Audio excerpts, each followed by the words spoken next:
Ayan, ilalagay natin mga kapising ang ating nahuli. Puno nating isang timba. So ayan, ilagyan mo natin mga kapising. Okay,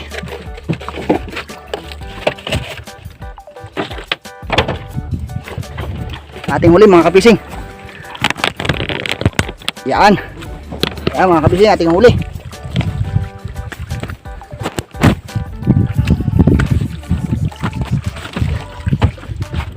Oh, ya.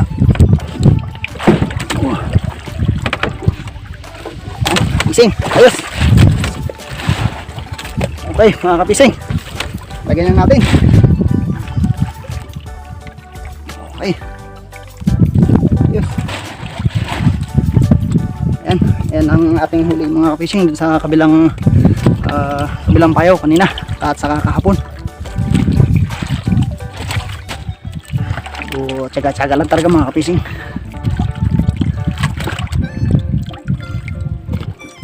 So pag naubos natin yelo mamaya makawin na rin tayo.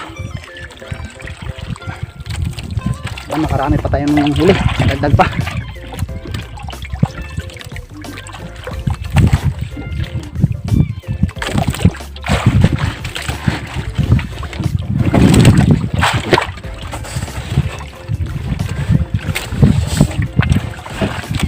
So ito na lang ating yelo mga kapising.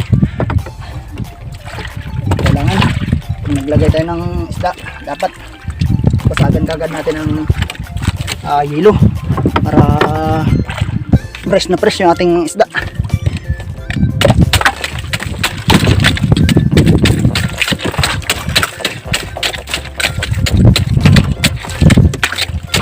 Ganito ako mag-alaga ng isda mga kapising. Pagka bawat lagay ko ng isda, pinapapatan ko siya ng yelo para ang isda makalamig agad.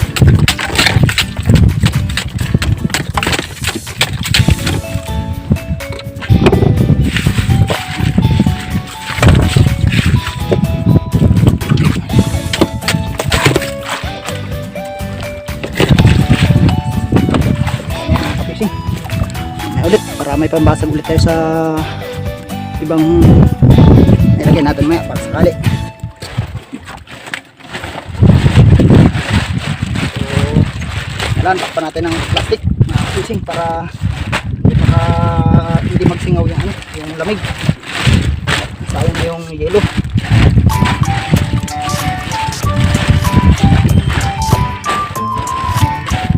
Ayan, ayos mga fishing.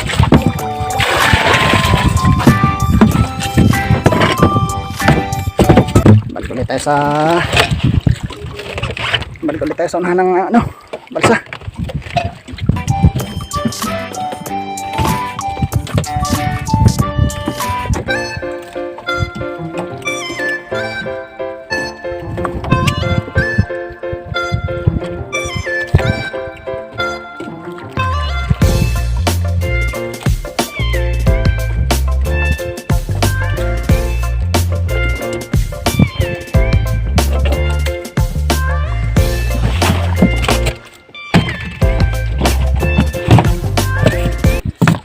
Mainit mga kapising. Minom na tayo ng tubig. Mainit. Mainit din ng tubig. Mainit din ng tubig mga kapising. Mainit. Lagyan natin sa ating icebox para maglamig.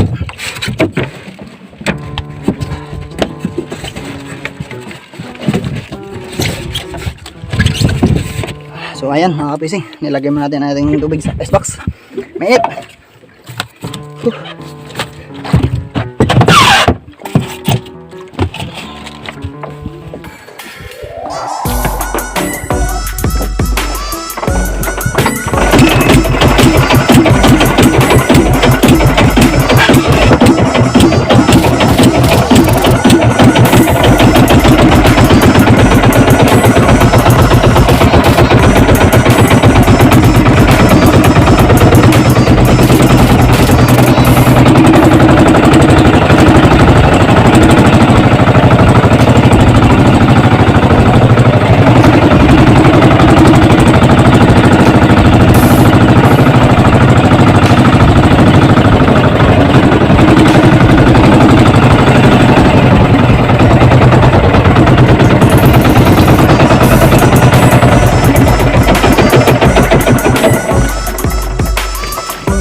Lagi natin inaayos mga kapising yung ating camera. Gawa ng nakatali lang yan.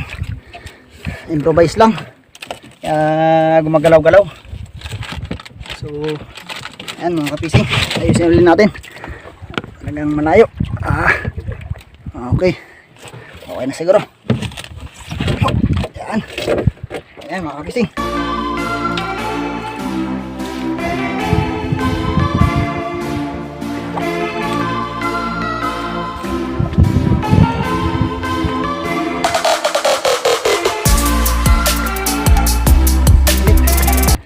Masakit na ang ulo mga kapising. Lilim na ito, malilim. Okay.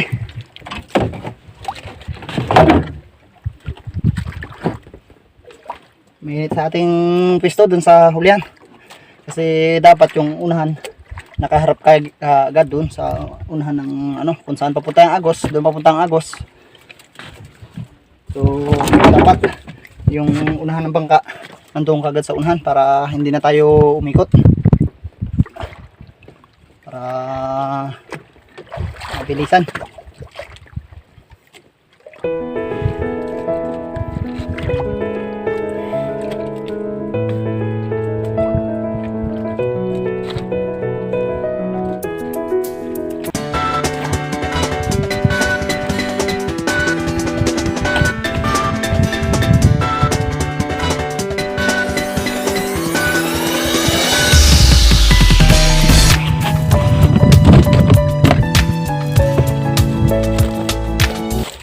Merienda muna tayo mga kapising, merienda.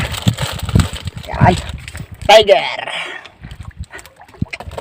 at Skyflex, pampatibay ng sikmura para makarami ng huli, sabi nga nila. Okay, tapos natin yan mga kapising, ating merindahin.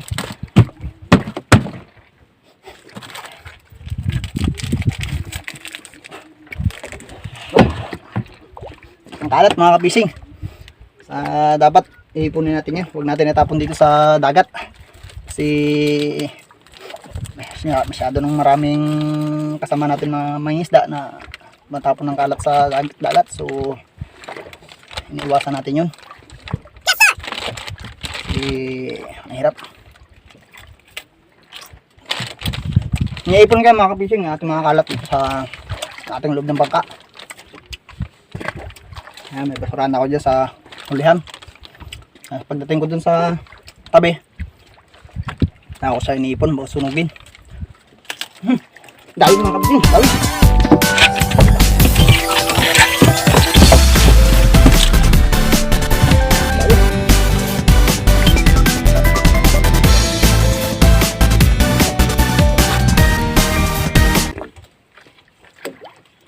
So pag dinawi mga kapising, pag tumakbo yung isda, kailangan maarihan mo agad siya.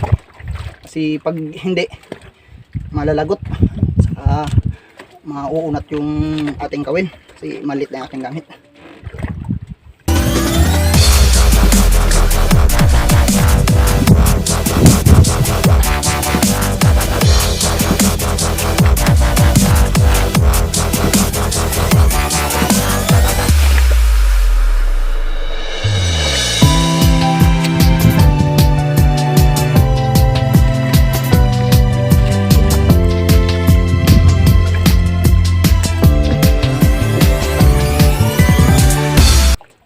Buti na lang mga kapising, hindi kayo nasabitan ng kawin. Biglang tumakbo. Biglang humila ng malakas mga kapising. Tambakol pala, tambakol. Tambakol!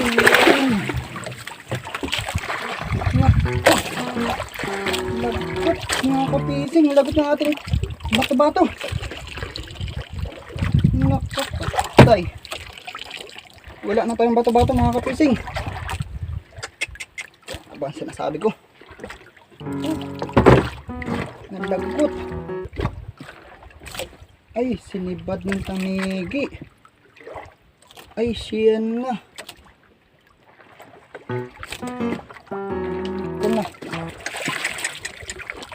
Sayang mga kapising. Nadawi pang isda.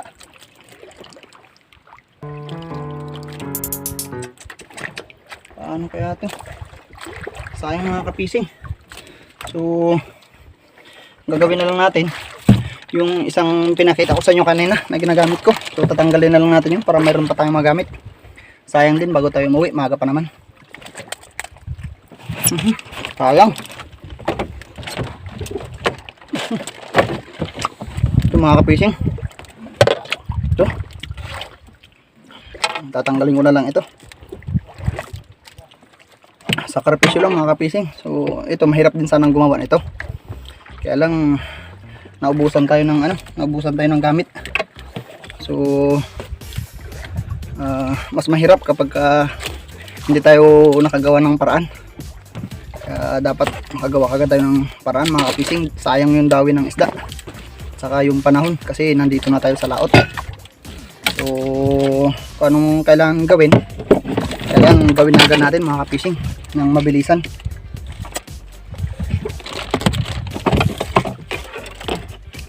Kasi nandito na tayo sa laot. Naubos na yung ano ko mga kapising, yung aking mga reserbang gamit. So marami rin sana akong dala, kaya lang grabe ang sibad ng mga kapising, ng tangigi.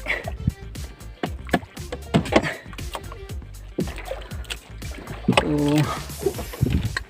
ayan, pati ating kawil mga kapising na putol din, kaya gagawa ulit tayo ng bagong mga kapising. Ito natin yun. Sayang mga kapising.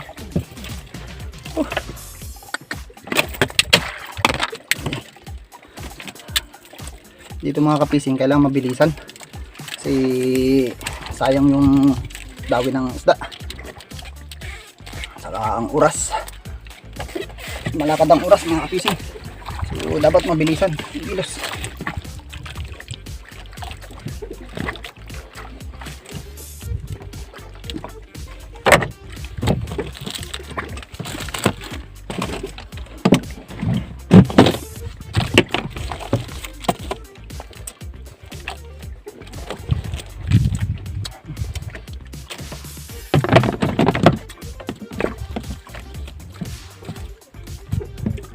Dalawan lang pa ito.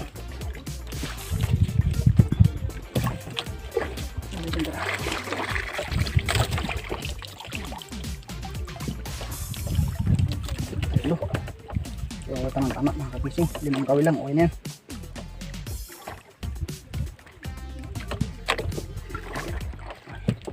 Ito.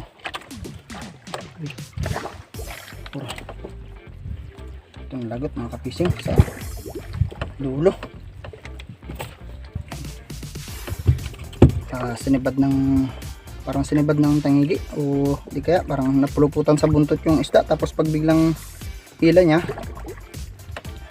lagot, nahiwa siya ng nylon din kasi mga kapising yung ating nylon napakaliit. So kapag kunting nasabid siya sa buntot ng isda tapos nakatupi yung ating nylon, may tendency siya mga kapising na malagot. So ayan, gawa tayo ng dudugtungan lang natin mga kapising yung may tira pa naman kanina, may tira pa yung nalagot, may tira pa na 3 kawil. So tama, may reserva pa ako na 2 kawil. So ayan,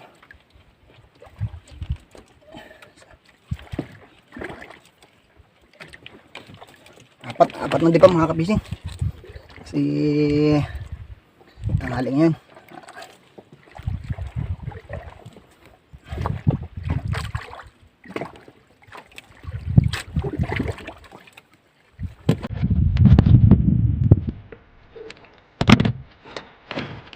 Kapising,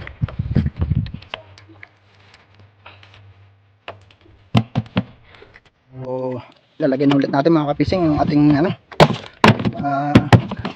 yung ating tomato, dapat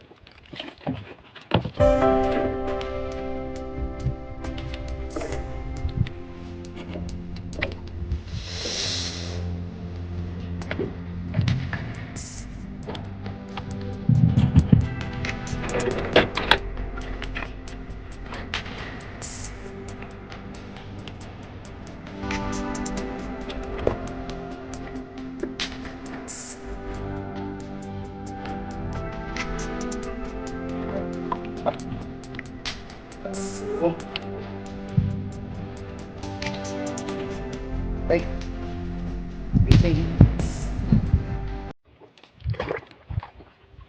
Ayun. So pagka ganito talaga mga kapising, maliit ang aking gamit. Madaling magulo. Lalo na kapag malakas ang hangin mga kapising. Kasi ipagitan ng ano, ilog.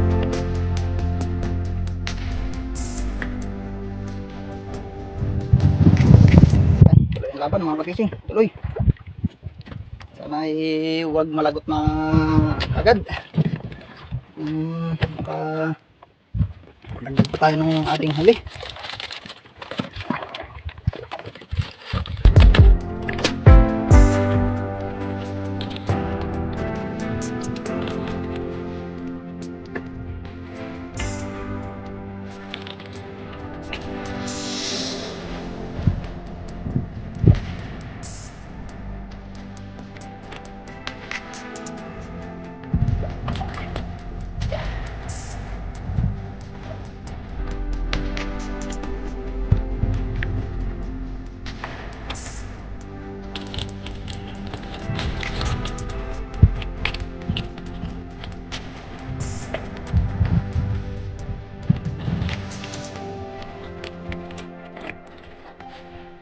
Yung mga kapili natin basura.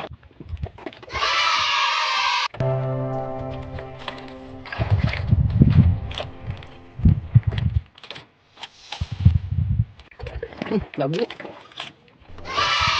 Labi. Kawala. Kawala mga kapili. Sayang.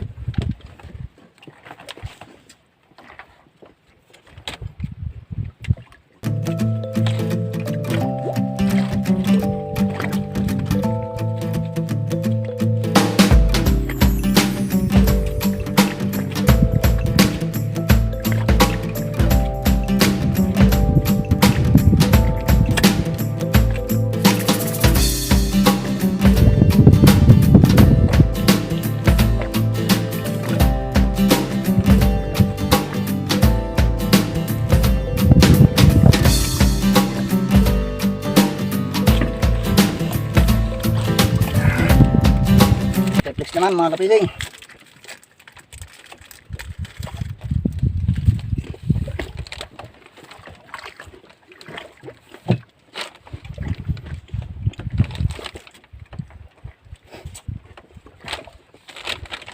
Dami. Napuluputan ng aking kamay mga kapising. Buti na lang tanggal kagad. Nagulo.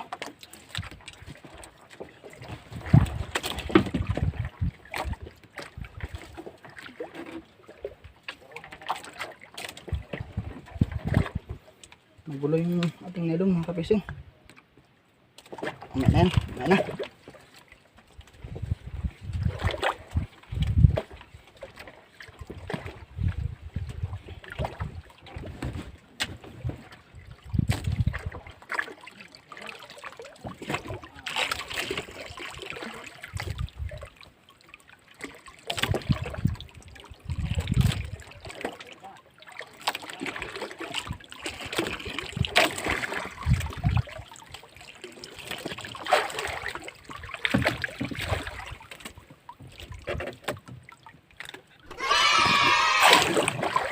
Meron pa mga kabising. Ay, isa lang. Dito hindi humila. Meron pa palang kasama. Kala ko isa lang. Meron palang kasama mga kabising.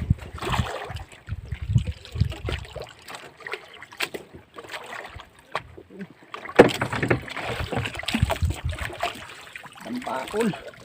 Tampakol mga kabising. Karambing.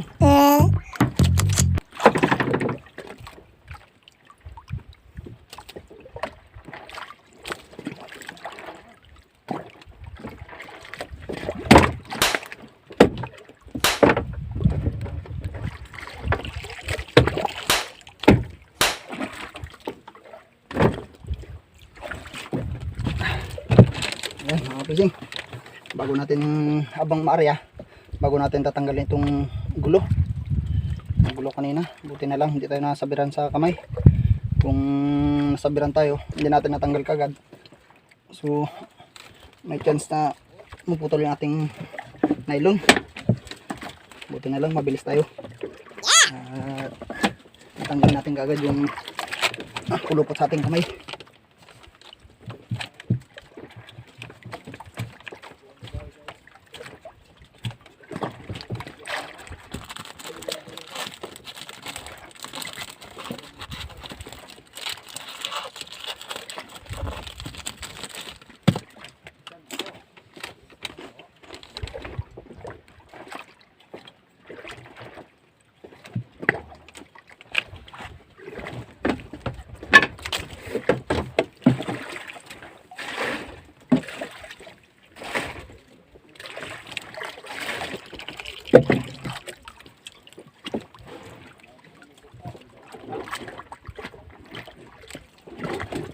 Balik ulit tayo sa unahan mga kapising.